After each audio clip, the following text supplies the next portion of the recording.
Ngayon, ang atin pong napakahalagang pag-uusapan ngayon ay tungkol sa paghuhusga sa kapwa. Judging others and even oneself is one of man's most destructive deeds. Isa sa mga pinakamalakas makasira sa kapwa at sa sarili, yung manghusga. Ang nakakalungkot po, kuminsan, mas nagiging relihiyoso ang isang tao, mas nagiging judgmental. Kaya kuminsan, yung reklamo ng iba mga kamag-anak natin na pagka masyado kang nagba-Bible study, naboborn again ka, at kung ano-ano, humihirap kang makasama, nagiging totoo.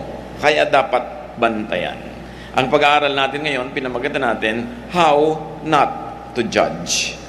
Dear God, thank you that you don't judge us, that you save us, that you care for us and you love us. Teach us to be like you.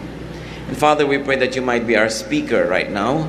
Ilapit niyo po ang inyong puso sa amin, Panginoon, at nais namin kayong maramdaman, nais namin kayong, Panginoong, maunawaan, at nais namin kayong sundin.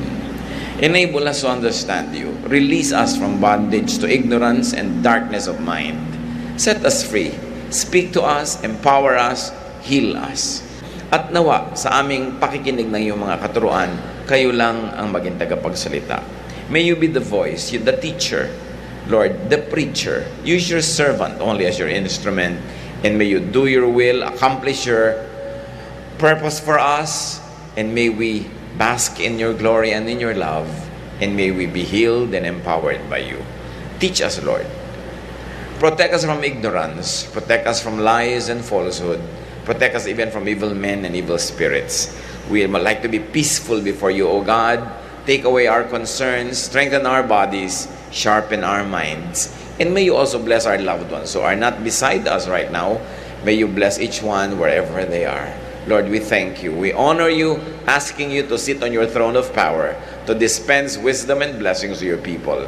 In the name of Jesus, your Son, we pray. How not to judge. It's very important to study Jesus on judging. Ano po ba ang point ng Panginoon? Ano yung kanyang stand, mga katuruan at examples on judging? Unang-una, siya ang nagpaulit-ulit magsabi, do not judge. Huwag kang manghuhusga ng kapwa-tao. Luke 6:37, do not judge and you will not be judged.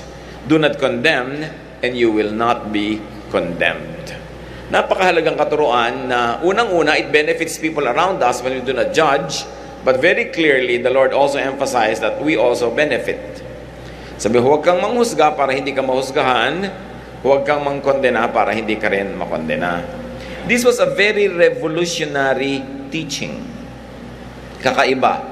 If you think that Jesus was conservative, think again. Napakarami niyang katuruan na sumasalungat o kaya challenge doon sa status quo, doon sa kalakaran ng kanyang panahon. Sa panahon ng Panginoong Jesus, Israel was governed by laws. Laws of men and by the law of Moses, the traditions of their people. And because of that, halos meron silang batas kung paano maghugas ng kamay, kung paano kumain, anong pwedeng kainin, anong hindi, kailan dapat na pati ang mag-asawa ay magsiping at hindi. Lahat may regulasyon. At pag maraming ganung mga regulasyon, naturally, you would label everything as right or wrong. Kaya ang mga Israelites sa panahon ng Panginoon were obsessed with labeling everything as right or wrong because they were steeped in tradition. They were raised with so many laws to memorize, so many customs and traditions to observe. How could you not judge when you yourself are surrounded by so much legal, moral, social, and customary traditions? What does it mean not to judge? Paano ginagawa yun? Tayo man, naging tendency na natin maging judgmental. Kaya nga sabi natin, mas nagiging relihiyoso, mas lalong nagiging judgmental kung minsan ang tao pag hindi nag-ingat. How to judge means not measuring by your own standards of right and wrong. Siyempre may standard ka what is right and wrong, but you don't always use your standards in measuring people around you. Pag lagi mong ginamit ang iyong sariling pamantayan sa kulang at sobra, sa tama at mali, sa liko at tuwid, halos lahat, kung hindi man lahat ng tao sa paligid mo, kakapusin, kukulangin, makikita mo silang mali. It means not applying your standards on and to others. Tulad halimbawa nitong nanalangin sa Luke 18:10-12. Ito ay example ng Panginoong Jesus. 2 men went up to the temple to pray. One a Pharisee and the other a tax collector. So yung Pharisee, relihiyoso. Yung tax collector, commonly recognized and known as sinful. The Pharisee stood up and prayed about himself. God, I thank you that I am not like other men, robbers, evildoers, adulterers, or even like this tax collector. I fast twice a week and give 1/10 of all I get. Ngayon, ibinigay ito ng example ng Panginoon, not as a positive example, but as an example not to follow, a prayer not to pray. At ang kanyang panalangin, mabuti na lamang, Lord, at hindi ako tulad ng iba dyan, mga magnanakaw, mga masasama, mga ngalunnya, o katulad na lang ng katabi ko na to na tax collector. 2 beses ako nag-aayuno sa isang linggo at talagang kompletong-kompleto ako mag-tithe. Ba't ganun ang kanyang panalangin? It was a very judgmental prayer. Hindi na lang siya nagpasalamat kung ano siya, kinumpara pa niya yung sarili niya sa iba. At siyempre, sa kanyang comparison, siya yung bida. Siya yung panalo, siya yung tama. That is judgmentalism. Iba yung maging righteous at iba yung maging self-righteous. Maging tama ka na lang at matuwid nang hindi mo kinukumpara ang sarili mo sa iba at pinapababa mo sila at pinapataas mo ang iyong sarili. So in effect, the Lord gave this as a negative example. Justifying oneself and judging others by the same standards that you measure with yourself. Not to judge means not living insensitively by the book or by the law. May law, pero paano mo yun ina-apply sa pang-araw-araw na buhay? Siyempre, merong law para may kaayusan. Pero kailan merong na-exempt? Kailan ka napaka-strict at kailan hindi talagang very strict? Merong letter of the law, merong spirit of the law. Pwede bang pare-pareho ang pag-apply niyan sa lahat ng panahon, sa lahat ng oras? Halimbawa, strict ang company nyo, walang pwedeng late, dapat 9 o'clock, nasa office na, pero bumagyo ng signal number 7 kanina. No? May late ng 5 minutes, galit na galit ka dahil late is late is late. How do you apply the law? You become judgmental when you don't respect persons in judging. When you don't respect people's contexts and backgrounds and situations. Halimbawa, napakalinaw sa utos ni Moses, ang babaeng nangangalo niya ay kailangang batuhin hanggang mamatay. May nahuli nung panahon ng Panginoong Yesus at dinala sa harapan niya yung babae. Sinubukan siya, anong gagawin namin sa babaeng ito? Ito yung lose situation eh. Pag sinabi ni Lord na batuhin, sabi, hindi ka pala mabait, turo ka pa ng turo ng kabaitan, pinababato mo rin, pareho ka lang namin. Pag hindi naman sinabi niyo, huwag batuhin, lawbreaker ka, hindi mo sinusunod si Moses. Wala kang kakasidlan. Kaya ang sinabi ng Panginoon sa kanila, John 8:4-7, Teacher, sabi, this woman was caught in the act of adultery. In the law, Moses commanded us to stone such women. Now, what do you say?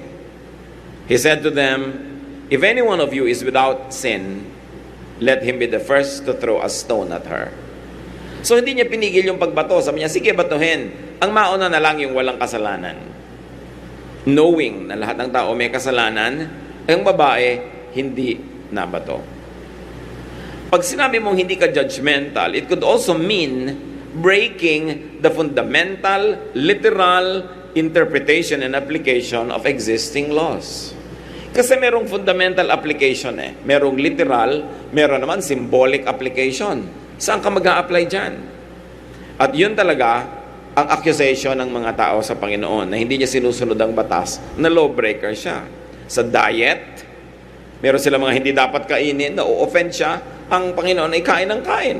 Natatakawan pa nga sila sa kanya. Ang tawag sa kanya, glutton and drunkard. Marami silang mga batas tungkol sa paghuhugas ng kamay. Naobserbahan nila, yung mga alagad ng Panginoon, kumakain ng hindi naghugas ng kamay, na-criticize. They had traditions about segregation. Segregation of women and men. Kaya hindi pwedeng ang babae turuan ng isang teacher. Kaya si Mary, who was seated at the feet of the Lord, na-criticize ang kapatid na si Martha, who was in the kitchen. But sabi ni Lord, well, Mary will stay here. She likes to be here. Marami siyang kumbaga na nakaugali ang sundin nung bayan na yon na binuwag niya para magpalaya ng mga tao. Pagka hindi mo sinusunod yung mga kaugalian na yun, you will be judged as evil, as wrong. Sa Matthew 18:21-22, then Peter came to Jesus and asked, Lord, how many times shall I forgive my brother when he sins against me? Up to 7 times? Akala ngayon di Peter, bida na siya kasi 3 times lang ang hinihingi ng law to forgive. Dinoble niya, dinagdagan pa ng isa, 7. Kaya parang, wow, ang galing ko na. Sabi niya, 7 times po ba, Lord, ako magpapatawad? Jesus answered in verse 22, I tell you not 7 times, but 77 times. In other words, walang katapusan. Symbolic na ngayon yung 7, hindi literal na 7. So this is not by the book. Lumalabas ang Panginoon dun sa kaugalian, nakasanayan at karaniwan na pagbasa at pag-apply ng kanilang mga batas.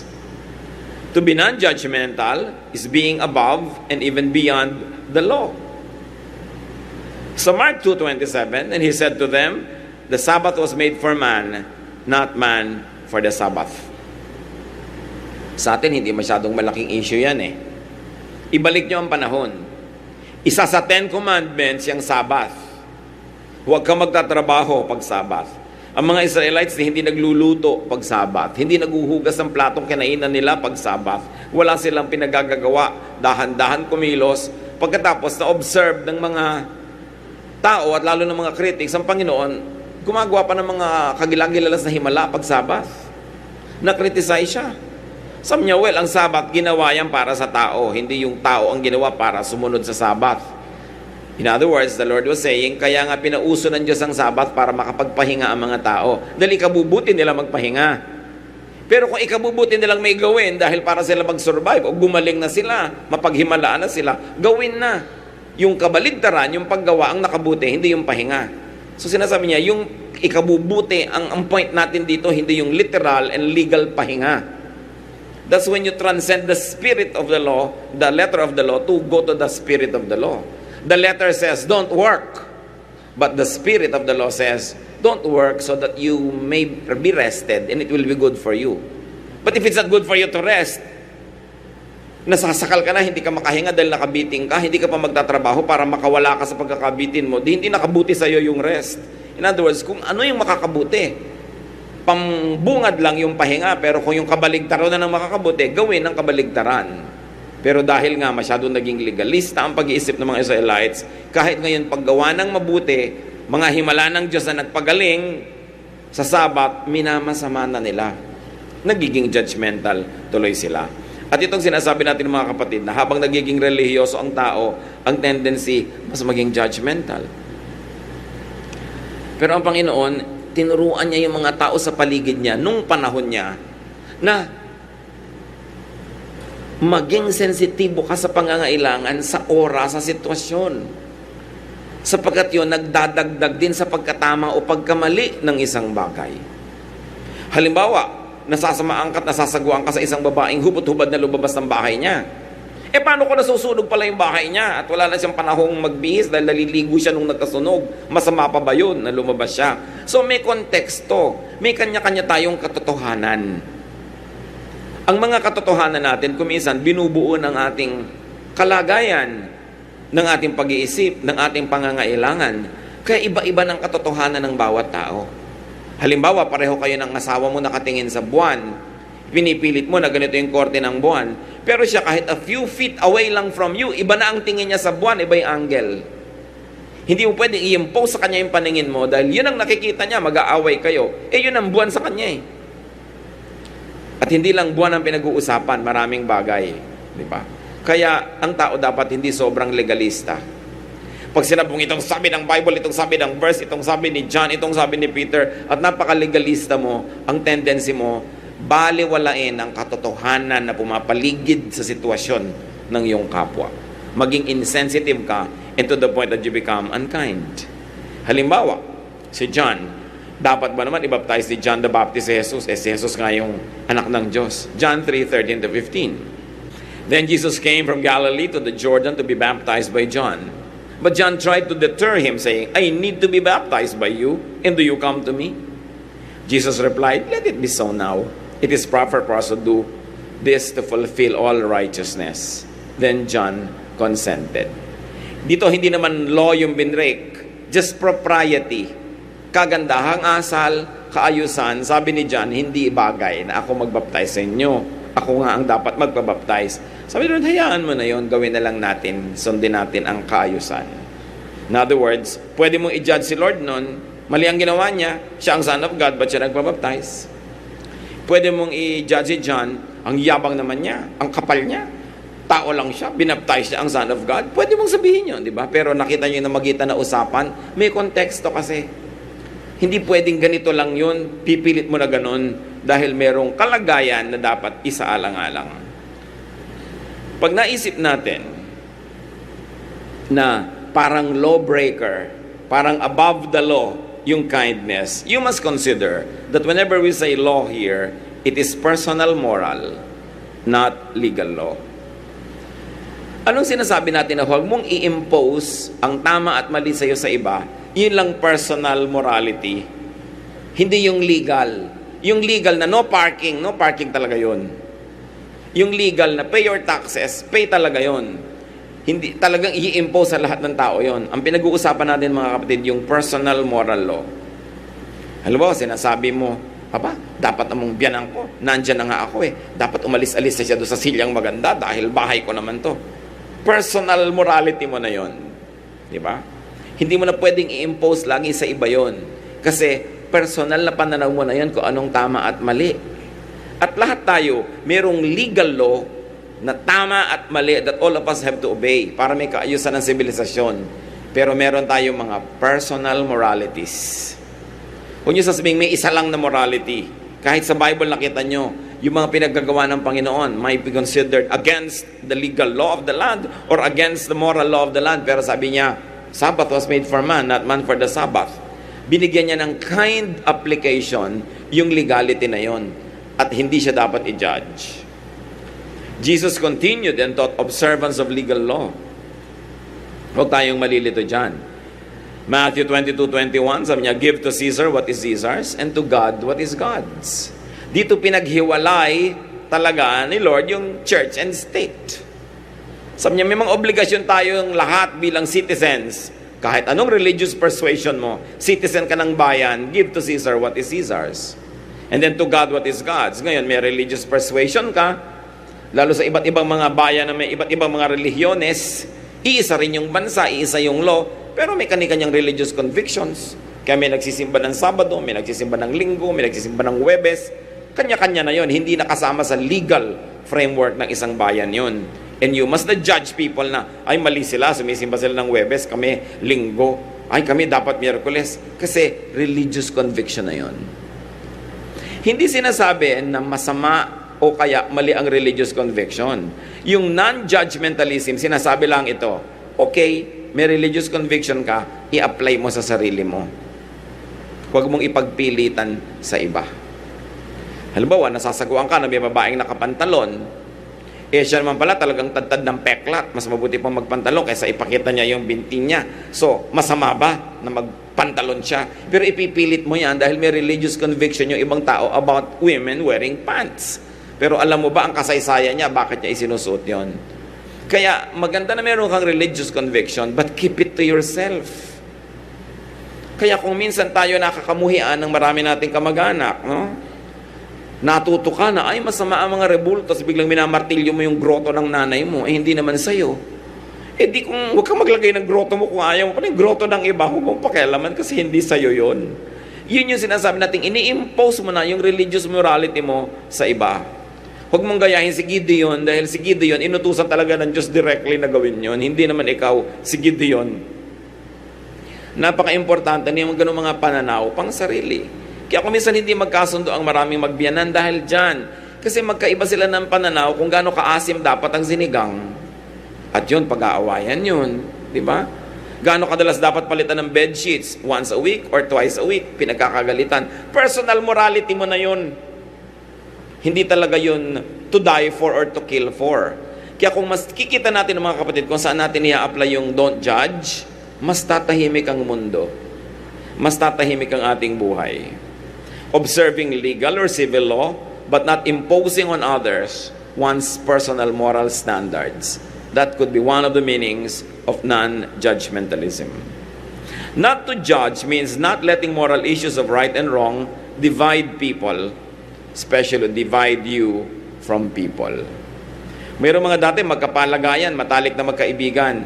Nung nagkaroon ng magkaibang relihiyon, nagkagalit na, hindi na nagkausap. They let their moral and religious standards get in the way.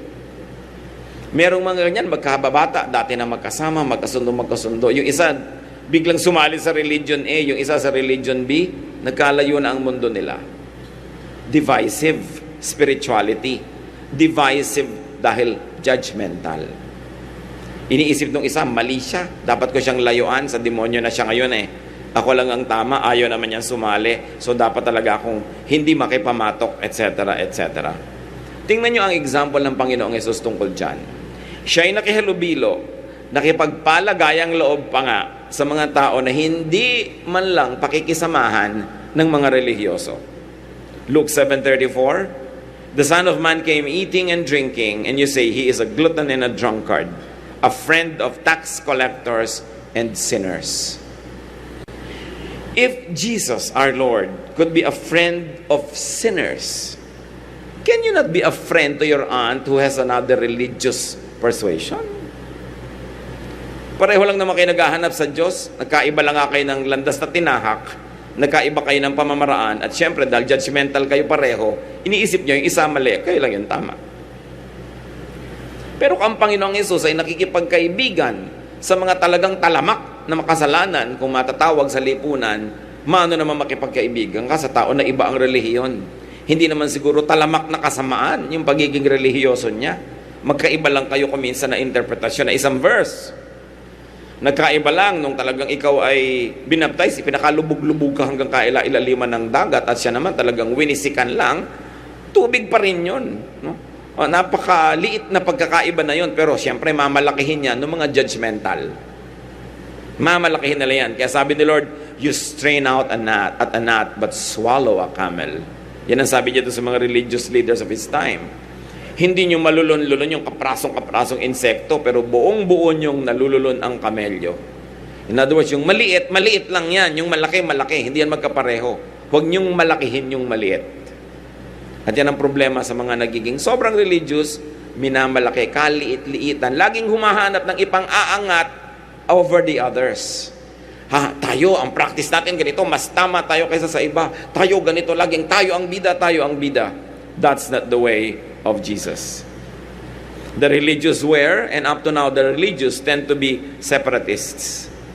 The Lord was never a separatist. Hindi dapat ipagmalaki ang pagiging separatist, kasi hindi separatist si Lord. Lahat welcome, bata, matanda, babae, lalaki, may sakit, pati patay, hinihipo niya. At hindi rin siya nakiseparate sa mga Pharisees at saka sa mga scribes. Si Nicodemus, who was a temple ruler, si Jairus, who was a temple official, nakipagkaibigan ng Panginoon dyan. Wala siyang pinili. Kasi hindi siya judgmental. Jesus taught and exemplified unconditional, non-judgmental acceptance and fellowship with people, especially outcasts. It is a very highly evolved theology. Sobrang advanced na theology yan, na tanggapin mo, mahalin mo, kahit yung iba yung pananalig at iba yung pananaw. Mark 2:16, when the teachers of the law who were Pharisees saw him eating with the sinners and tax collectors, they asked his disciples, why does he eat with tax collectors and sinners? Bakit yung amo ninyo nakikihapag, nakikikain, nakikisalamuha sa mga masasamang tao? Why? Because Jesus did not judge those people as bad or good. He was just there to deal with them, to love them, to accept them, and to heal them. Jesus didn't classify people as these are the right and the wrong groups. Jesus did not color his perception of people with moral lenses. Ang lagi lang niyang tinitingnan, Kailangan ng taong ito ang Diyos. Kailangan niya ako, makikisalamuha ako sa Kanya. Now, brothers and sisters, non-judging also means not judging oneself.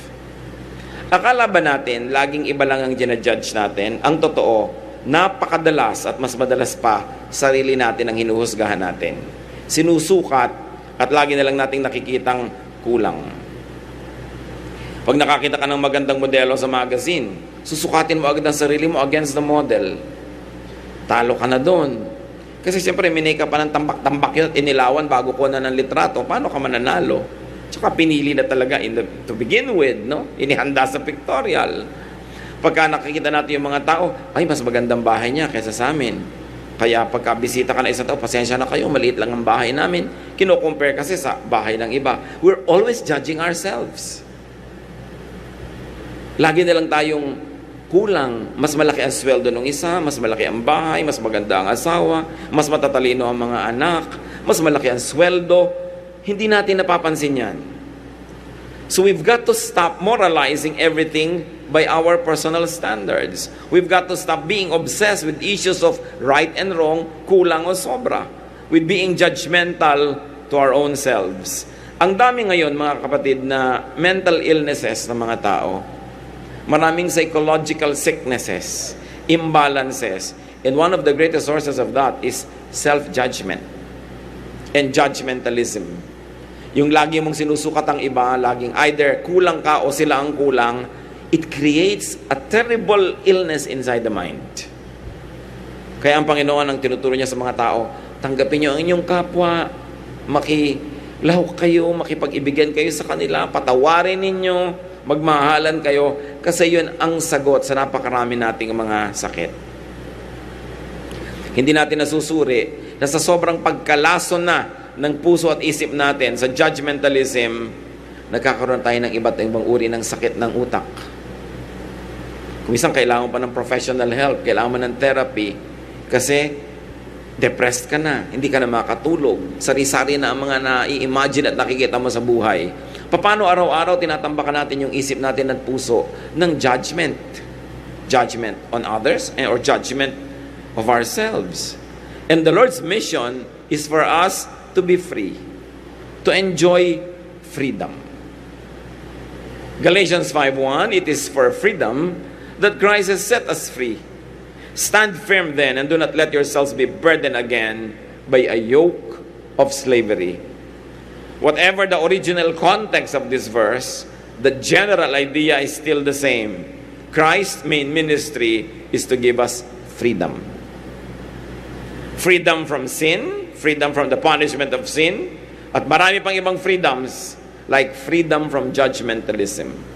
Freedom from this addictive tendency to always measure other people, and sometimes to measure them unfairly, so that they will be judged and you will be justified. This could also refer to slavery to legalism and judgmentalism. But we should always exercise caution in saying freedom is the ministry of the Lord, because it doesn't mean license. Galatians 5:13, you brothers were called to be free, but do not use your freedom to indulge the sinful nature. Rather, serve one another in love. So we don't obsess ourselves with issues of right and wrong and implement it on other people, but you may implement it on yourself. Pero mga kapatid, kung napapansin ninyo na lagi na lang kayo ding lugi pagka minesure nyo ang inyong sarili, lagi kayong kulang, laging kulang pa ang pagluluto ninyo, kulang pa ang ganda ng labada, kulang pa ang bango ng inyong labada, you're watching too much TV.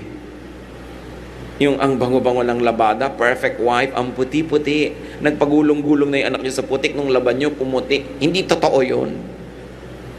Mangitim-ngitim pa rin talaga yung kahit makuba kayo ng kalalaba. So, baguhin nyo rin ang pag-measure sa inyong sarili.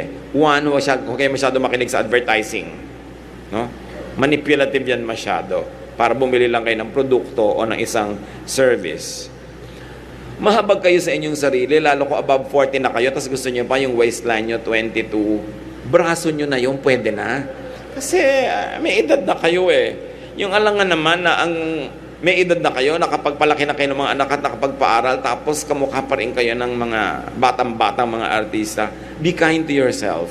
Because most of the time, we are judging ourselves very harshly.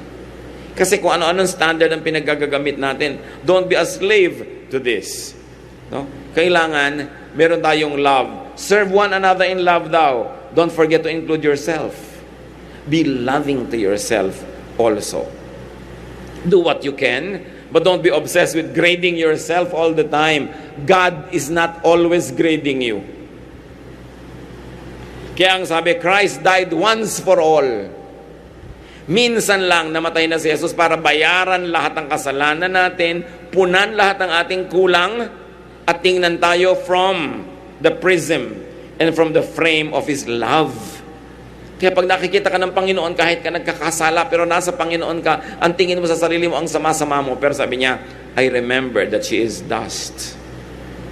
God remembers that you are dust. Kaya binigyan tayo ng, if we confess our sins, He is faithful and just and will forgive us. Bakit may ganung provision? Alam din ng Diyos na magkukulang tayo. At ito mga kapatid, ang kanina ko pa sinasabi, hindi ito license para lagi ka nalang kulang. Para lagi ka nalang dust. Pero, after you have done what you could, and it's not always your best, relax, it doesn't always have to be your best. Iba-iba ang panahon. Pag may kulang ka, doon umiiral yung kabutihan ng Diyos. Dapat natin ma-appreciate yun eh.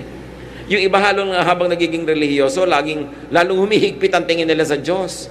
Lagi silang natatakot, lagi silang nagbabayad, lagi na lang silang kulang at kulang. Ba't ka pa naging maka-Diyos kung ganun din lang, hindi ka na tuloy natahimik? Ginagawa mo ang mabuti kasi mabuti yun sa'yo. Kasi mabuti yun sa kapwa at kasi nagpapaligaya yun sa Diyos. Pero pag kinulang ka, don't always judge yourself. Because even up to now, God is not judging you yet. Minsan hindi tayo mabait sa sarili natin. Kaya iba naghahampas ng sarili, nagpapako ng sarili. Meron talaga na may mga pagdurusa na gustong bilhin, hindi binibili para iniisip nila magdurusa ako kasi deserve ko to. Meron mga taong gusto silang parusahan. Gusto sila yung may taong kumakawawa sa kanila, umaapi para ang tingin nila, nakakabayad-bayad ako sa aking mga kasalanan. Hindi ganun ang Diyos. Binayaran na ni Jesus lahat. Kailan natin mauunawa, maa-apply at ma-appreciate yung katotohanan na bayad na lahat yan. That we should stop judging others and ourselves, although we should not use it as a license.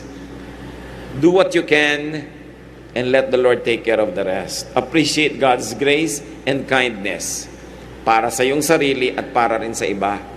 Hindi pwedeng lagi yung husband mo best. May mga bad days din yan eh. May mga moments siya na tinatamad, may moments siya na mahina ang katawan, maiksi ang pasensya. Pag may mga mahal tayo sa buhay na naninimangot, kung sumagot, walang gana, huwag mo nang piliting, sumagot ka, bakit ka walang gana? Hanggang mag-aaway tuloy kayo. Pag walang gana, iwan nyo muna, hayaan nyo, makakagana din yan. But don't judge. Minsan ayaw kang kausapin, inis mo, ayaw mo na sa akin, kasi ganito lang ako, then you judge yourself. Mood lang niya yun. Kaka-recover din yan. This is one of the things we really have to learn, brothers and sisters, to relax. Why? Why can we relax? Because God is in control. May Diyos eh. Hindi mo ma-solve, hayaan mo lang muna. It will settle itself. Parang isang bagay na hindi mo makita, tigilan mong hanapin, biglang lumalabas. Pero yung hanap ka ng hanap, talagang lalong hindi mo makita. May mga ganun din sa ating mga moods, sa ating pang-araw-araw na buhay. Now, how not to judge yourself and others? Paano nga ba? Kasi ang tendency na natin is to judge. So how not to judge? First of all, think of and think like Jesus. Isipin si Jesus at mag-isip tulad ni Jesus. Philippians 2:5, your attitude should be the same as that of Christ Jesus.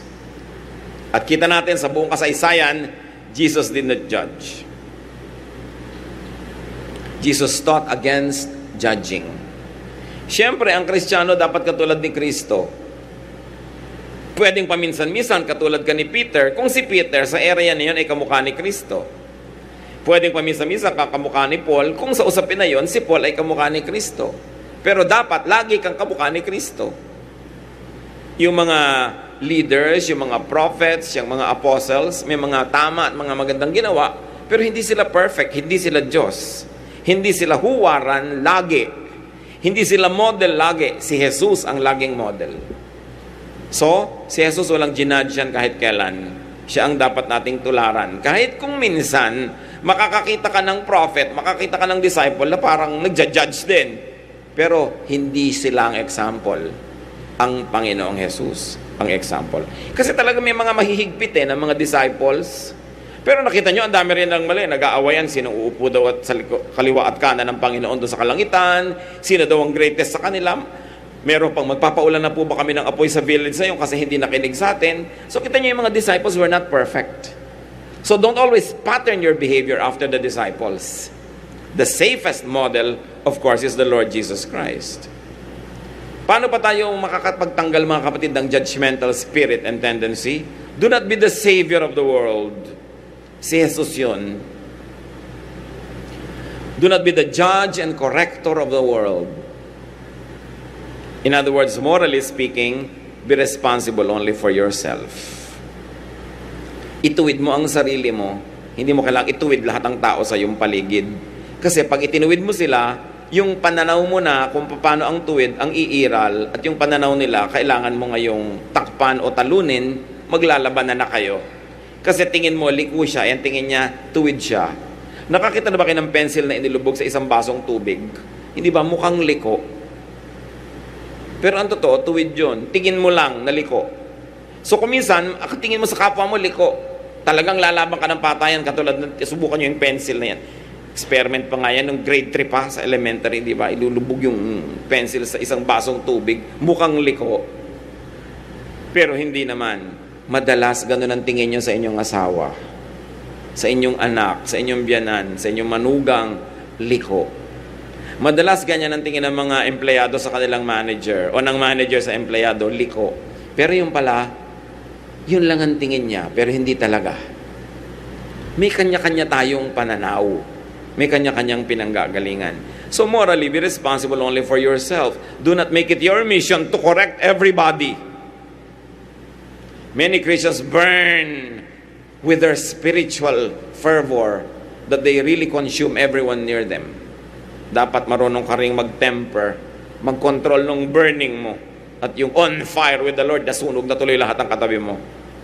2 Corinthians 5:10, for we must all appear before the judgment seat of Christ, that each one may receive what is due him for the things done while in the body. So haharap ka mag-isa. Hindi mo papanagutan yung iba. Hindi mo yung responsibility. Ang pananagutan mo lang, maging magandang halimbawa, magturo ka whenever you can, lalo kung pinagtuturo ka naman, pero kung ayaw makinig, shut up. Hindi naman nadadala yan sa pilitan. So check your Messiah complex. May mga ganyan may Messiah complex. Nung naniwala sa herbs, lahat ng kamag-anak pinipilit pa inumin ng herbs. Dahil naniwala na siya doon sa herbs.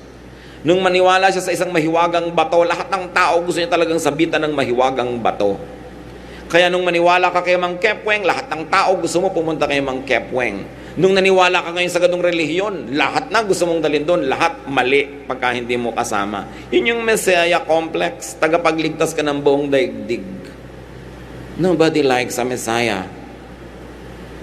Pag lagi mong ini-impose ang sarili mo, lagi mong pinipilit, naranasan nyo na ba yan na meron talagang, lalo kung nanay mo yon, biglang may diet na nakatuwaan, no? Kakainin lang talaga, pechay, araw-araw. Buong pamilya nagdusa. Di ikaw lang ang kumain ng pechay, gusto mo pala gusto ng iba. So, dahil naniwala ka doon, kailangan lahat maniwala. Yun yung Messiah complex. Of course, nanggagaling naman yan sa genuine love, di ba? Mahal din natin, kaya gusto natin na isali doon sa sinalihan natin. Pero ano naman ang katiyakan mong tama ka nga? Ano naman ang katiyakan mong ikaw nga yung best? There will always be competing ideas. So present yourself and your case clearly, convincingly, but give freedom to everybody else kung ano ang stand nila tungkol doon. At huwag kayong makikipagkasira pag ayaw nilang sumama sa inyo, sa sinalihan ninyo. Dahil may kani-kanyang kalooban ng tao. It is judgmentalism that pushes us to impose our will on others. Share teach, exemplify like Jesus, but do not judge. Of course, non-judgment can only happen if you are not dogmatic. If you are not self-righteous, and if you are not obsessed with the one-point truth, your truth. Diniscusan natin nun sa isang mensahe that the truth is not always just a point. Sometimes it is a series of points. Sometimes there are 2 points and all the points in between. Kahit sa Bible, makakakita kayo ng ganon. Verses na parang nagko-contradict. Sabi ng isang verse A, sabi ng isang verse B. Paglalabanin mo, no. Take both as biblical, and every point between A and B is also biblical. Hindi mo kailangan pag-awayin yon. Kailangan mo siyang pag-combinin that they will resolve themselves in a higher level of reasoning or a higher level of faith. Hindi kailangan paglabanin ang parang hindi magkamukha. They could be two faces of the same coin. Hindi pwede na one lang yung truth, one point lang yung truth all the time. Ang laki-laki ng truth, hindi pwedeng i-confine sa isa lang na utak o sa isa lang na pananaw. So watch the way you think and act and live. Especially those who are committed to religion. One unwelcome baggage of religiosity is judgmentalism. Thinking of yourself, your congregation, your sect, your religion as the only franchisee of truth. Sekta lang namin, religion lang namin, church lang namin, fellowship lang namin ang tama. Everybody is demonic. Dapat malampasan yung ganong pananaw. At no matter how much you disagree with people, if they are searching for God, you must at least respect them as fellow searchers. Naghahanap din sila tulad mo. At kung umaakyat kayo ng isang bundok, galing sa iba't ibang side, siyempre magkakaiba yung point of view. At siya inando na sa may ibabaw, medyo nasa baba ka pa, magkaiba na naman yung point of view. Laging may naiiba. Hindi kailangan magkakamukha. Sinadya ng Diyos na magkakaiba yung fingerprint natin, magkakaiba yung mata natin, magkakaiba yung vision, dahil ang Diyos, ang laki-laki, kailangan maraming paraan ng pagtingin sa Kanya. Hindi mo dapat i-confine sa isa lamang. Overzealous belief in one's correctness could easily become a license to be unkind to those one thinks are wrong. Pag sobrang zealous ka sa pananalig mo, nagiging malupit ka na at masama doon sa hindi mo kapanalig, and at the same time, you think you are being godly. Napakaraming kalupitan at kasamaan na ginawa ng tao sa kapwa-tao sa ngalan ng relihiyon, sa ngalan ng Diyos. In fact, ang pinakamasasama nga maririnig mong criticism ng mga born-again Christian, hindi naman against other religions, against other born-again Christians na hindi nila kasama sa local church nila. O kung minsan kasama pa nga sa local church against other, yung choir, pinipitasan yung teacher, ganun-ganon. Ano kaya ang masamang nangyayari sa isip ng isang tao nagiging mahilig sa Bible? Na may kakambal yun na dapat tanggalin. Yung pagpasok ng hilig niya sa Bible, nagiging judgmental. Nagiging siya lang ang tama. Mali ang iba. Nagiging palaaway, paladebate. That's not the way of Jesus. Tingnan niyo yung parang ligaya ng mga tao na sila lang ang pupunta sa langit at lahat pupunta sa impyerno. There is nothing that offends or saddens me more than religious people saying, yan naman mga hindi nakinig sa amin talagang sa impyerno sila pupunta. Diba? Yung talagang kukulo-kulo sila sa asupre. Diba sister, no? Parang acidic yun. Ang init to, diba? Ang dami ko nakikita ng ganyan, tuwang-tuwa na may pupunta sa impyerno. Lalo yung hindi nakinig sa kanila. Parang yun ang higanti nila. Buti nga, pupunta kayo sa impyerno. That is a very questionable godliness. Dahil kung talaga naniniwala kang may impyerno, you will not wish it even for Satan. Meron pa, pwede po ba huwag niya nang turuan yung stepmother ko, balato na natin siya kay Taning. Kasi talagang impacta po yan. Sabi ko, ano susuluhin mo yung paniniwala mong tama? So, questionable ang spiritualidad mo niyan. Pero totoo yan mga kapatid, maraming religious groups, halos hindi nila ikubli ang ligaya nila na sa tingin nila sila lang ang ligtas. At lahat ay pupunta sa impyerno. This is misguided spirituality because you see the ugly head of judgmentalism. The unlove, the unconcern for others. Zealous religiosity can damage one's kind disposal. Some of man's most cruel treatment of fellow men come from religious conviction. Sa tingin natin, pag wala sila sa Diyos, hindi sila maka-Diyos, hindi na tayo responsable na sagipin sila sa hirap. Dapat lang, nararamdaman nila yan. Nung araw pa, offended na offended ako, no? Lumalahar sa Pampanga, naglulubugan yung buong Pampanga. Yung mga ibang born again, ikita nyo kasi maraming ginagawa dong rebulto, kaya lumulubog. Sabi ko, hoy, kilabuta ka sa sinasabi mo. Ikinakatuwa mo yan. Di ba? At ang pinagbibintangan mo yung mga ginagawa sa Betis. Di ba? Yung judgmental spirit yun eh. Yung pagkahuy, meron palang lumubog na ganung community kasi marami dong kabaret. Dapat nga. Yung hindi yan galing kay Jesus. Kasi kung may kabaret doon, nandun siguro siya. Diba? He was dining with sinners and with ganun na ganun. Not to dance, not to do sin, but to be with sinners, to love them. So hindi mo sasabihin yung ganyan mga ideya. Mga kapatid, hindi ko malaman kung anong pwede natin gawin sa church para tanggalin yung ugly baggage of born-again Christianity, yung judgmentalism, self-righteousness, separatism. Itinuturo kasi sa mga pulpits pulpits that seethe and burn with hatred for other people and other religions, na apektuhan yung mga nakikinig. Bihira naman na nag-iisip para sa sarili. Natatanim lang diyan kapapakinig mo. Kaya dapat iniingatan kung sinong pinapakinggan. Ano bang itinatanim sa'yo? Self-righteousness, separatism, yabang, no? Unkindness. That has to be studied. And this can be the byproduct of being born again. Or outside of the born again Christianity, by being just religious. Hindi naman nasolo ng mga born again yung self-righteousness But usually, the more zealous the religious person is, the less kind he is to others. Nakikita niyo mga iba, nagiging mga terrorist pa. Pasasabugin ka hanggang magka-bopis-bopis ka dyan. Kasi, sabi ng Diyos niya, natutuwa siya na nangyari yun. You know, yung blindness na itinuturo sa mga tao from religious pulpits. Alam mo that something is wrong. Well, the gospel of Jesus is the gospel of love. Ang turo pa nga ni Jesus, pag sinampalas ka sa kaliwa, ibigay mo pa yung kanan. Di ba? Tinanggal yung jacket mo, ibigay mo pa yung sando. Ibang-iba ang ginagawa ng kahit maraming Kristiyano ngayon sa katuruan ni Kristo. So how can you not be judgmental?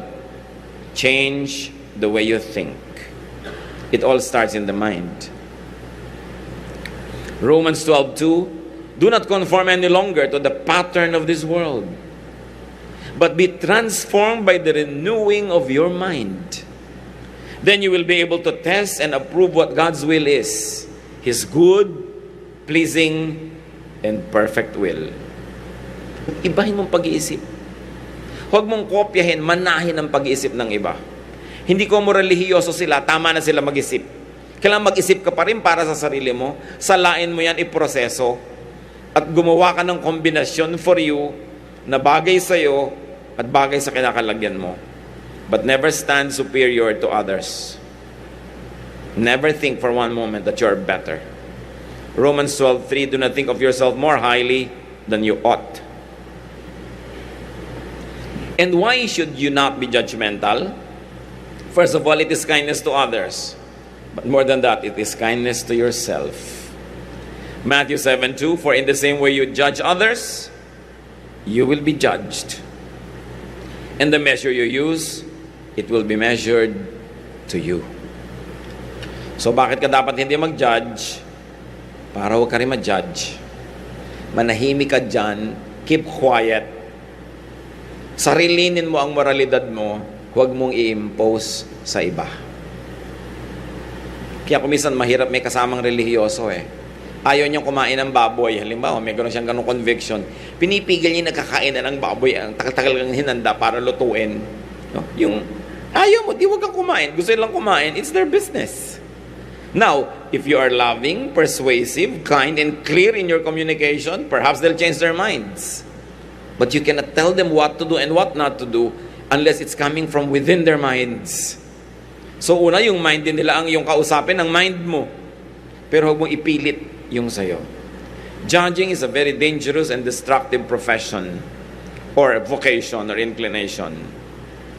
Why? Because judging makes one blind and heartless. Tulad ng estatwa ni Lady Justice. Si Lady Justice ay may piring, meron siyang timbangan, at sa isang kamay niya, merong tabak. Ano ibig sabihin? Walang kinikilala, kaya may takip ang mata. Just But you know that justice means you punish the wrongdoer, kaya may tabak. Bali, wala yung justice pag walang parusa. Ang sabi ni Lord, don't judge. Now, hindi yung mga judges ngayon sa hukuman na ang pinag-uusapan natin, yung sa personal morality, hindi yung sa legal. Kasi by the book yung legal no? Talagang legal yon, iba yon. Ang pinag-uusapan, personal morality. Pag meron ka sa tingin mo na mali na ginawa ng kapwa, tinatagahan mo Kasi sa'yo, mali, dapat parusahan. Sa legal, pwede yon. Yung moral, personal. Kung ikaw ang nagkamali at gusto mong parusahan ang sarili mo, gawin mo yan. Pero wala ka sa posisyon para magparusa sa iba na nagkakaroon ng personal, moral mistakes. Tulad ng babaeng yan na nangalon niya na-offend ang moralidad ng mga tao. Pero actually, hypocritical ang morality nila, Kasi yung lalaki, hindi naman dinala doon para batuhin din. Babae lang. Pwede ka ba mangalo niya mag-isa? Kailangan may kasama ka. Ano't isa lang yung binabato? The hypocrisy of society. Yung babae lang ang pinaparusahan. Di ba? At kitang-kita ng Panginoon yun, hindi naman talaga justice ang kailangan nyo Di ba? This is just social control, social engineering. Because society was controlled by men. Therefore, unfair talaga sa women yung mga batas nila. Tingnan yung ginawa ng Panginoon. Ang totoo nun, hindi niya pinabato. Yun yung heart ni Christ. Baka kung tayo lang, binato na natin. Di ba? Ngayon, hindi lang adultery ang case. Maraming cases ang kapwa natin. Sinong unang babato? Nagbigay na si Lord ng patakaran. Pwede kang bumato, basta wala ka lang kasalanan. Meron bang papasa doon? Di wala. Therefore, wala dapat bumabato. Kahit ano ang kasalanan. Pero yung no parking, tikitan mo pag pulis ka. Remember, iba yung legal law. Iba yung personal morality. Meron pang mga, ano ba naman yung babaeng yan? Nasa Saudi ang asawa, labas ng bahay. Kung ako, hindi ako lalabas. Ang sama talaga ng babaeng yan. Ginadjudge mo sa morality mo. Hindi mo alam kung kaya siya lumalabas. Nakikipag-psychiatrist na pala dahil nababaliw na pala siya sa lungkot. No? So mabuti na lang lumabas siya. Anong malay mo sa kanyang kalagayan sa buhay? Yun yung sinasabi nating imposing your morality on others. So you always say, to me. Yan ang madalas mawala sa atin, yung to me-ness. Yung kung ako lang ang nasa ganyang case, hindi ko gagawin. Pero hindi ikaw ang nasa case niya, kaya huwag kang makialam. Hindi ikaw, hindi mo alam. Marami tayong hindi alam sa buhay. The Lord Jesus taught and exemplified mercy, not even justice. Mercy. Mas superior kasi yung mercy kaysa sa justice. Remember, in the legal and social system, there must be justice. But in personal morality, we can be merciful. Ironically, though many teachings and actions of Paul could be read as judgmental, kasi talaga, I judge you, marami siyang ginaganyan, pero may sinabi pa rin siya sa 1 Corinthians 4:3. I care very little if I am judged by you or by any human court. Indeed, I do not judge even myself. Sabi niya, ako nga, hindi ko ginadjudge ang sarili ko. So, huwag din natin i-judge ang sarili natin. Relax. Just do what you can. Most of the time, do your best. When you are not in the mood to do your best, do good. Just don't intentionally do bad. Receive God's grace, God's forgiveness, God's infilling, and get on with life. Keep legal law in your mind and in public practice, but keep personal moral law to yourself. Except when you're teaching children. Yan lang isang exemption. Personal moral law can be taught your own children, especially in their own formative years. But, one word of caution in raising children, minimize right and wrong legacy to children. Do not pass on biases, self-righteousness, judgmentalism, racism, even sexism and regionalism, negative nationalism to children. So may anak, Kapampangan tayo. Ang mga Bisaya, walang kwenta magluto. Huwag ka mag-aasawa ng Bisaya. Yung mga ganong klaseng mga pinapass on mo na biases, yung right and wrong, yung, ayan, ganyan. Huwag ka makikipag-usap dyan, maitim ang gilagid. Huwag ka magtitiwala sa mga taong maitim ang gilagid. Yung mga ganyan na mga biases ng pamilya, huwag nyo nang isali sa mga anak nyo dyan para lumaki sila na mas open yung mind. Mas universal ang acceptance nila sa humanity. Hindi masyadong regionalistic. No? Hindi masyadong negative yung kanilang pananaw sa kapwa. Kailangan din, kung ikaw nagpapalaki ng bata, meron kang strong religious convictions, raise them in that conviction, but do not teach them to be judgmental of other religions. Kasi, pananagutan natin yung input natin sa utak ng bata. Pati mga biases natin, lumilipat sa kanila. Sabi ng Panginoon, sa maling pagturing at pagpapalaki sa mga bata, Luke 17:2, it would be better for him to be thrown into the sea with a millstone tied around his neck than for him to cause one of these little ones to sin. Siyempre, maraming kahulugan niyang sin ng mga bata tuloy, pero para turuan mo siya na maging sinful sa pag-iisip, maging judgmental, maging bias, malaking pananagutan. Romans 2:1, you therefore have no excuse, you who pass judgment on someone else. Matthew 7:1-3, let's repeat this. Do not judge, or you too will be judged. For in the same way you judge others, you will be judged. And with the measure you use, it will be measured to you. Why do you look at the speck of sawdust in your brother's eye? Sabi, bakit ang dami mong pwedeng tingnan? Ang tinitingnan mo, yung puweng ng kapwa mo. Tumingin ka sa iba at unahin mong please ang sarili mong puweng. Mahilig kasi tayo, tumitingin lagi sa mistake ng iba, sa error ng iba. Sabi ni Jesus, why do you look at the speck of sawdust in your brother's eye? Non-judgmentalism may not be accomplished in one big leap. Mahirap yan, habit na natin eh. But at least take small steps in that direction. Hindi madaling maunawaan why we should not be judgmental when we have been raised from childhood to be judgmental. Hindi madaling ma-absorb sa isip kung paano maging hindi judgmental kung bawat turo ng relihiyon ay tinuturo ka mang judge. Hindi pwedeng magawa in one sitting, pero sikapin natin every day, step by step, with the help of God, to be less and less judgmental. While we are watching our own morality, not using our freedom in Christ to be a license to be wrong, but giving it room, giving people room to be themselves.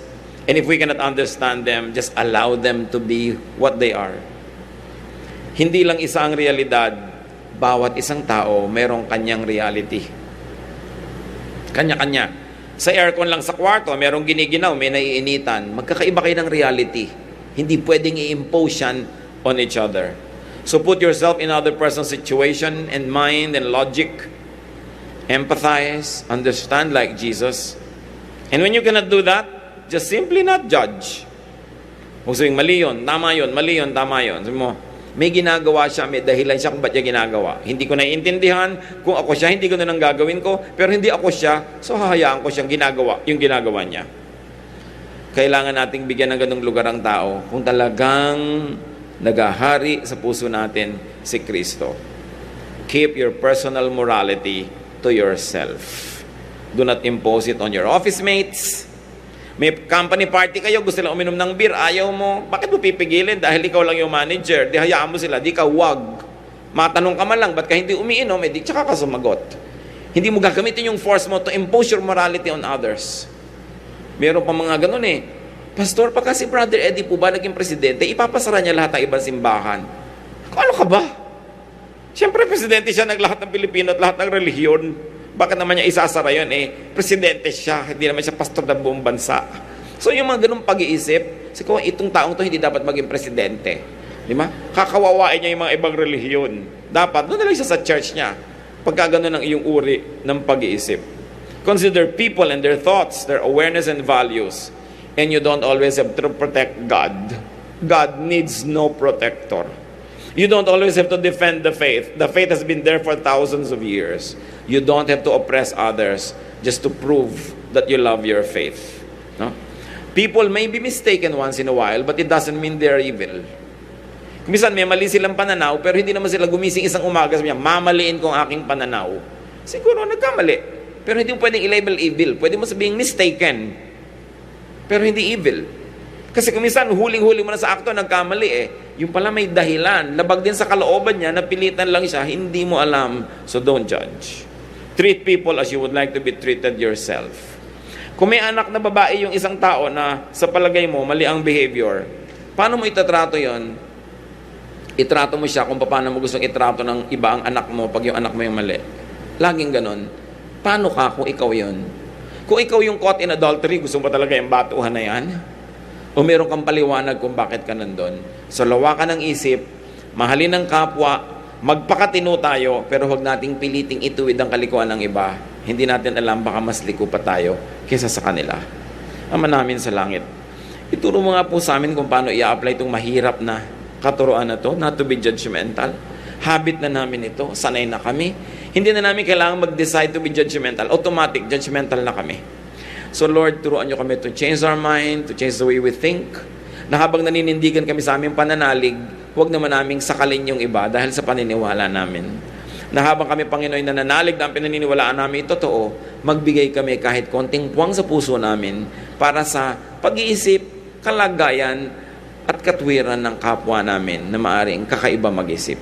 Teach us, Lord, to be like your Son, Jesus, who was a friend of sinners, who was forgiving people who were crucifying Him, the Lord Jesus, na siya naming dapat huwaran. Magbulay-bulay tayo mga kapatid kung ano ang mga personal na kahulugan nito sa buhay natin at kung paano tayo magiging tulad ni Kristo na hindi judgmental. Lord, in silence, teach us, heal us, forgive us, empower us to be like your Son.